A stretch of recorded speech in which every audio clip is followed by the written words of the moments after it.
এক গ্রামে একটি খরগোশ ও একটি কচ্ছপ বাস করত। তারা দুজনে দুজন বন্ধু ছিল, কিন্তু খরগোশটি বেশি অহংকারী ছিল, কারণ সে জোরে দৌড়াতে পারত।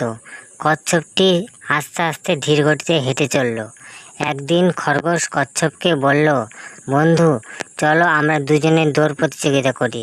কচ্ছপ বলল, আমি কি করে করব, আমি তো আস্তে আস্তে চলি। কচ্ছপ এই কথা বলার পর খরগোশ বলল, কেন, দুজনেই চলো না প্রতিযোগিতা করি।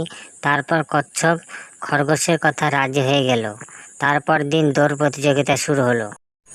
পরের দিন খরগোশ ও কচ্ছপের দৌড় প্রতিযোগিতা শুরু হয়ে গেল। খরগোশটি তো লাফিয়ে লাফিয়ে যাওয়া শুরু করলো। লাফিয়ে লাফিয়ে সে অনেক দূর চলে গেল এবং কচ্ছপটি ধীর গতিতে আস্তে আস্তে সে যেতে আরম্ভ করলো। খরগোশটি তখন প্রায় মাঝ রাস্তায় পৌঁছে গিয়েছে। তারপর কিছু দূর গিয়ে সে মাঝ রাস্তায় সেখানে ঘুমিয়ে পড়লো কিছু খেয়ে গাছতলায়।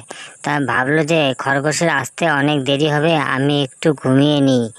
সেই ভেবে সে ঘুমিয়ে পড়লো। কিন্তু কচ্ছপ তো গুটি গুটি পায়ে সে এগোতেই থাকলো। এগোতে এগোতে খরগোশ যে কখন ঘুমিয়ে পড়লো টেরই পেল না।